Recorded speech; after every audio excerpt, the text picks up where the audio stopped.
โอ้เดี๋ยวยากติคือว่าไรไปเลยยังปลูกยาติ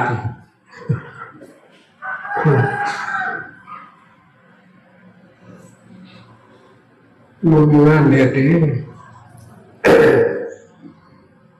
งานปลูกยาเราเลยว่าใครปลูกกัน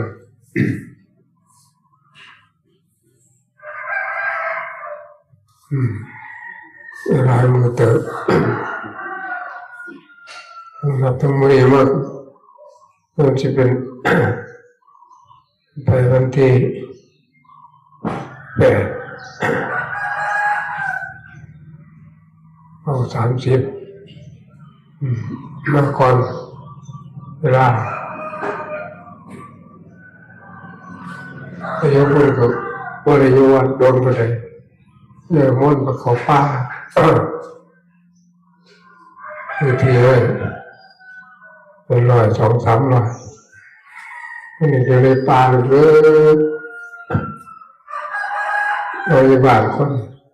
มันปลูกทุกคนวัดพระศรีมหาธาตุนี่มันจะดินไปใช้จะดินไปใช้เป็นในวัดไหนเลยกันไปเห็ดแล้วเป็นพาคนเห็ดกุฏิไว้ในป่าเลย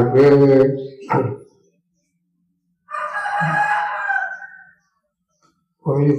มีหลวงปู่ไปกับผมมีผู้ไปเลยนะเวลาพวกพ่อพวกอาจารย์นักก็ไม่ได้เข้าไปถึงพักคือ3-4 มื้ออยู่อากาศดีได้พักผ่อนเลยไม่แห้งคือ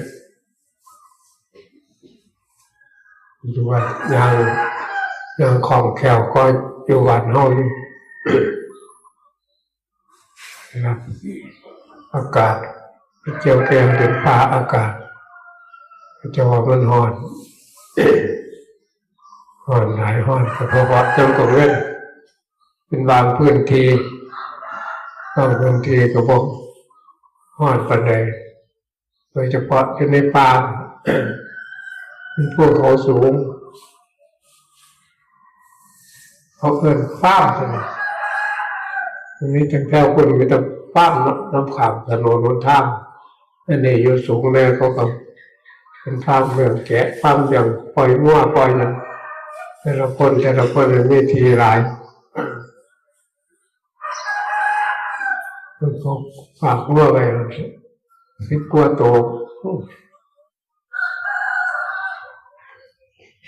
อันนี้หัวน้ำของน้ำดีอยู่เราเก็บก็ได้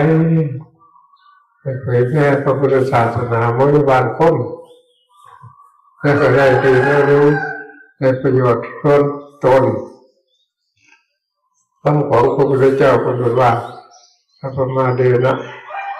พระมาเดเราสัมปเดราธาติขอให้ท่านทั้งหลายจงยังประโยชน์ตนและประโยชน์ท่านได้ประโยชน์ตนและประโยชน์ท่านก็ให้ทิ้งเพื่อตนก็ได้ดูได้รู้ได้เห็นแล้วก็ไปสอนผู้อื่นไปว่าประโยชน์ท่านนี่ให้รู้จักบาปให้รู้จักบุญบาปเป็นยังไงบุญเป็นยังไงจะได้ละบาปบำเพ็ญบุญตามความพระสิทธิ์เป็นปุญญานิสรโลกัสสมิจะเป็นสู่โลกหน้าก็ด้วยบุญมาด้วยบุญอยู่ด้วยบุญกับบาปเก่าก็ด้วยบุญ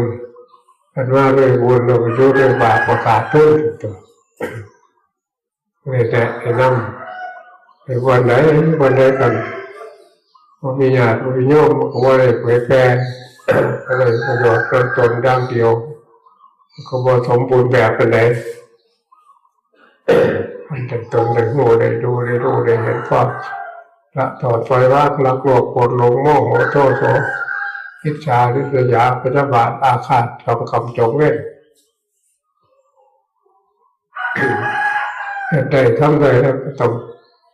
ไปแล้วไปนั่งสอนบอกผู้อื่นเหตุใดว่าใดกำลังสติปัญญาศรัทธาความเพียรของแต่ละคนมีความเพียรหลายก็ได้มีโอกาสจะได้รู้แจ้งเห็นจริงสำหรับหลักธรรมคำสอนของพระพุทธเจ้า เป็นอะไรผมมีความภาคความเพียรแล้วก็ข้อรักษาไว้มนุษย์สมบัติเนี่ย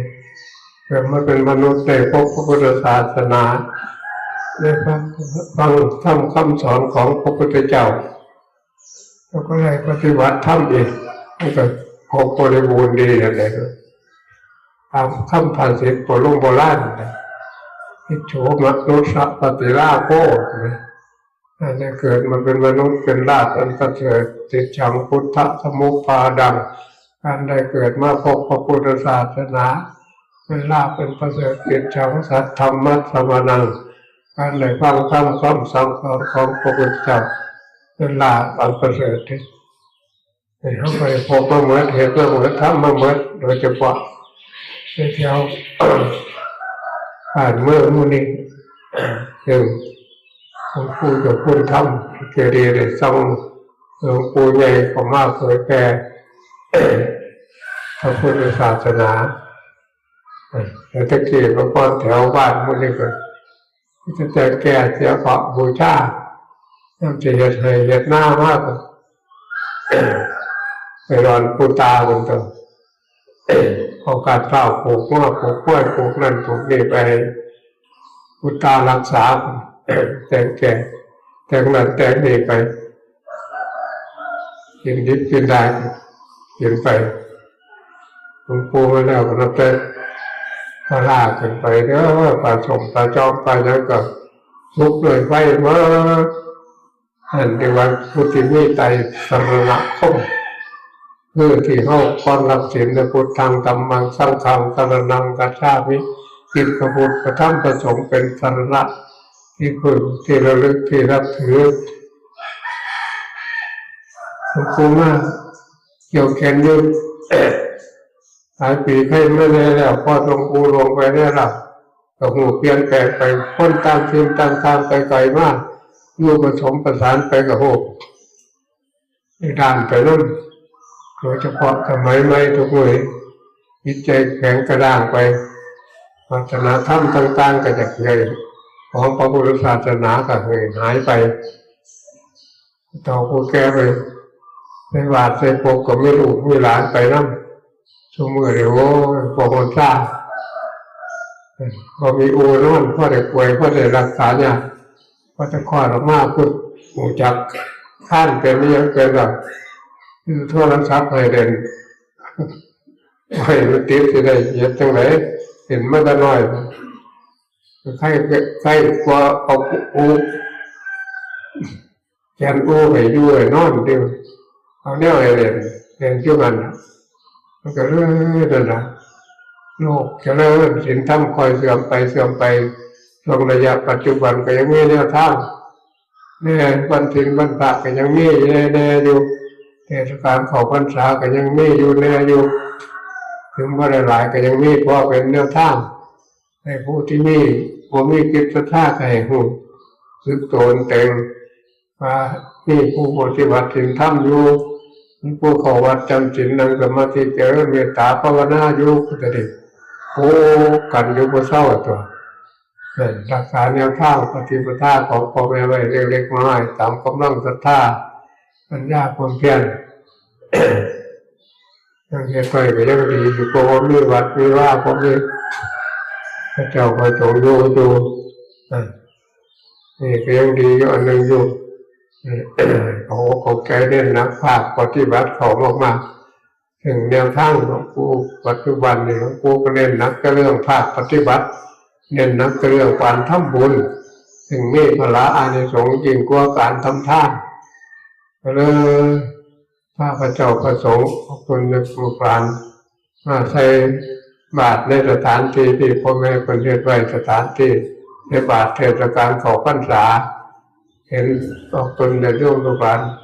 มีจิตศรัทธาของหลายก็เลยไม่ได้ออกตามหมู่บ้านทะเลเลยเมื่อมีประหยัดประจำกินที่ต้องหนีแล้วเป็นการปั่นหนทางให้พระเจ้าประสงค์ออกเป็นตบาทนั่งออกตนงานโยมแบบมีศรัทธาว่าใส่บาทนั่งตามหลักของพ่อแม่ครูอาจารย์ยังวัดทำขามสักทีมันปั่นให้ญาติโยมมาก ในบาทกลางทางพระเจ้าประสงค์ก็ ลงไปบิณฑบาตกลางทางไปพ่อกันเครื่องตั้งปันกันเครื่องตั้งคือก็เห็นได้ทำได้เพราะฉะนั้นที่นี่ก็ใกล้เขาก็เห็นได้ทำได้เยอะกันดีไปแนวหนึ่งเรื่องหน้ากุศลบางคนจะยุ่งหวานจะติดไปห้องได้เสียสละมารวมกันในข้างข้างวัดข้างว่าเป็นบุญกุศลพวกเขาได้เห็นได้ทำได้ดีบุญกุศลของคุณพระพุทธเจ้าคุณพระธรรมคุณพระสงฆ์ความสิ่งศักดิ์สิทธิ์ทั้งหลายควรจงมารวมกันจงปกป้องกันเขาคนเดินร่วมมาหวานจะติดพี่น้องพระเจ้าพระสงฆ์ไม่รีบไม่ขาวจงมีแต่ความสุขความเจริญสุขกายสุขใจหายจากทุกโศกโรคภัยงานสิ่งใดการงานสิ่งใดก็ต้องสำเร็จโดยเฉพาะได้รับธรรมคำสอนของพระพุทธเจ้าจงตั้งอกตั้งใจนั่งปฏิบัติตามแนวทางของพระพุทธเจ้าเพิ่งล้มเข้าล้มออกแล้วจงมีดวงจิตดวงใจได้เห็นมรรคผลได้เห็นสวรรค์ได้เห็นพระนิพพานในปัจจุบันในชาตินี้เถิด